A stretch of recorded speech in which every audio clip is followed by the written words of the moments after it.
Voici un projet graphique dans lequel j'ai tenté de retrouver le monde perdu de Quasimodo. En 1831, quand Victor Hugo publie son roman Notre-Dame de Paris, la cathédrale est dans un état de délabrement avancé. Elle est pratiquement condamnée à la destruction. Mais l'histoire de Quasimodo et d'Esmeralda enthousiasme le public.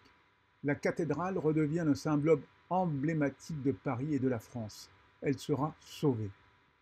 À partir de 1844, Viollet-le-Duc, en charge des travaux, commence une restauration controversée. Trahison ou résurrection? La nouvelle cathédrale est bien différente de l'œuvre originelle. En fait, il réinvente le monument, en particulier les sommets de l'église où il crée une nouvelle flèche et un monde merveilleux peuplé de gargouilles. Il recrée tout simplement le monde imaginé par Victor Hugo. Il y a plusieurs années, j'ai eu la chance de passer des jours et des nuits sur les hauteurs de la cathédrale. Je me voyais tel Quasimodo sur son perchoir, surplombant la ville, dirigeant un ballet de gargouilles grimaçantes dont l'ombre portée sur les murs semble danser sous l'éclairage des bateaux-mouches. J'ai gardé un souvenir inoubliable de ces moments de grâce passés à déambuler dans la forêt silencieuse, à admirer la ville. Depuis l'intérieur de la flèche, j'ai pu regarder Viollet-le-Duc droit dans les yeux. Il est facile à reconnaître. Grimé en saint Thomas, c'est le seul des 12 apôtres de la flèche qui tourne de le dos à la ville et regarde son œuvre avec admiration.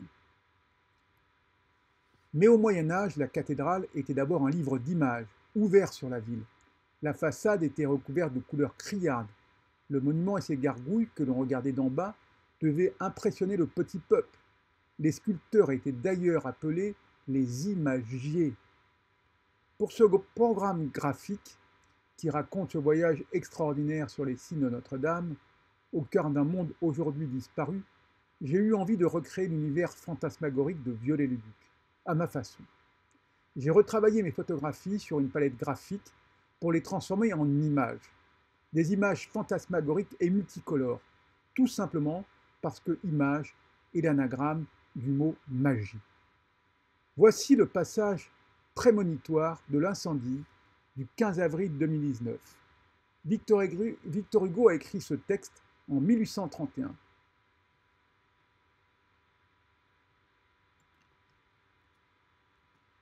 Tous les yeux s'étaient levés vers le haut de l'église.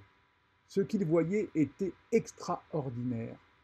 Sur le sommet de la galerie la plus élevée, plus haut que la rosace centrale, il y avait une grande flamme qui montait entre les deux clochers, avec des tourbillons d'étincelles.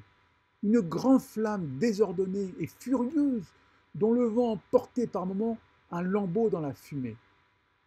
Au-dessous de cette flamme, au-dessous de la sombre balustrade à trèfle de braise, deux gouttières, en gueule de monstres, vomissaient sans relâche cette pluie ardente qui détachait son ruissellement argenté sur les ténèbres de la façade inférieure. À mesure qu'ils approchaient du sol, les deux jets de plomb liquide s'élargissaient en gerbes, comme l'eau qui jaillit des 1000 trous de l'arrosoir.